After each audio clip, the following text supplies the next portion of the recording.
Hi, we have now come to the end of this course.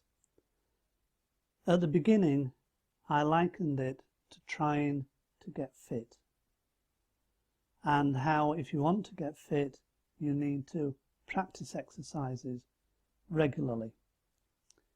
If you go to the gym, there are lots of different pieces of equipment that you can try, things to train and increase the stamina in your legs, your arms, your muscles and reflexes. And quite often you will work on a program, spending so much time on each exercise. In addition to that, you will have some cardiovascular work, maybe going swimming or walking. And all of these together will bring up your level of fitness. And so it is with this course. I've introduced you to a range of practices. And if you want, you can work through them time and time again as programmed, or you can pick some out and work with them from time to time. The important thing is to keep going and not just to single out one particular exercise because it worked for you or you liked it. Keep moving from one to the other. Change stimulates the brain. The more change, the more it wants to learn. So now let's just have a recap of the things that we've covered. We started with the structure of the brain, the 3 layers, the reptilian, the limbic system and the neocortex and the structures within that.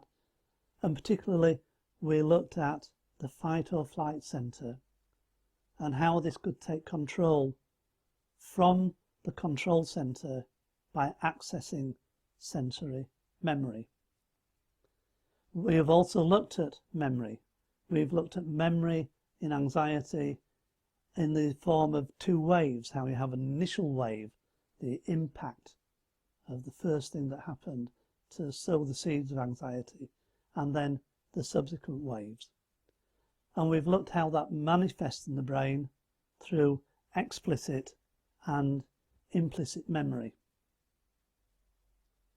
We've looked at sensory input and how these areas of the brain respond to sensory stimulus. Sensory stimulus is the food of the brain. And how sensory stimulus can be triggered by real life events or by imagination, firing off the fight or flight center, the sympathetic nervous system, and going deep down into implicit memory. With regards to implicit memory, we've looked at how this is rich with sensory information and how it triggers responses in us through feelings, sensations, images, and so on. We've also examined the brain as being plastic and neuroplasticity and the idea that the brain is changing all the time, and repeated events, repeated mental input, real or imagined, changes the brain and moulds it into patterns, and how we can change that under our control to do what we want it to do. We've looked at the default mode network and also the sympathetic nervous system and the parasympathetic nervous system and how these link together. How the default mode network, even when we're thinking we're resting, is firing away and churning away with things and stimulating the sympathetic nervous system, and how it is the job of the parasympathetic nervous system to bring this back under control. In addition, as part of the default mode network, we have also considered how the default mode network tends to look at the past and seek solutions to the future. It doesn't seem to pay much attention to the present moment. In fact, it doesn't like to be here. It likes to wander and to drift. So that is the structure of the brain, the mind, and the thinking processes that we have gone through.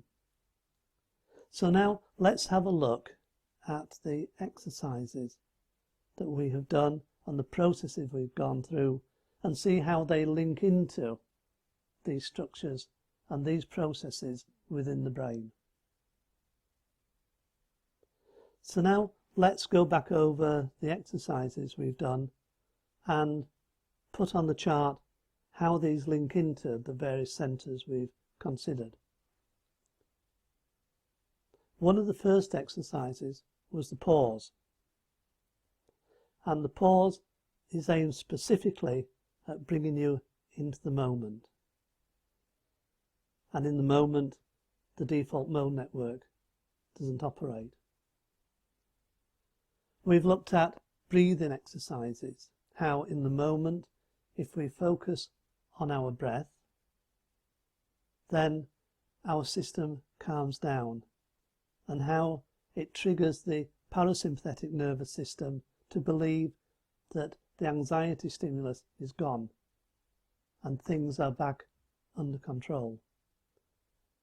We've looked at the chain of anxiety, and we've looked at ways of interrupting this using the power of imagination and metaphor, and how if we repeatedly do this we can make neurons start to work together. We then looked at the exercise with the two sponges, and that was a deliberate process of making neurons fire together, and by repeatedly doing this we make neurons wire together. We've looked at mindfulness and how mindfulness brings together task positive networks and the default mode network, and how the task positive can shut down the default mode network, but also gives us a chance to observe what our minds are doing and to practice bringing it under control. We've then used the power of imagination to put resources back into our memories, to disconnect them from the sensory feelings that were associated with in the first place, and to reassociate them with more positive sensory feelings. And finally, we looked at a powerful technique to neutralize more powerful memories. We've also looked at anchors and how anchors can fire the responses that we want. A whole combination of techniques. For some people, just one or two of them are enough to make anxiety a thing of the past. And for others, it takes a little bit longer, it takes a few more exercises. You are an individual in your own right, and the amount of time that it takes for you is the time that it takes for you. Don't try to rush, don't try to be anxious about being free of anxiety. Treat the exercises as something enjoyable.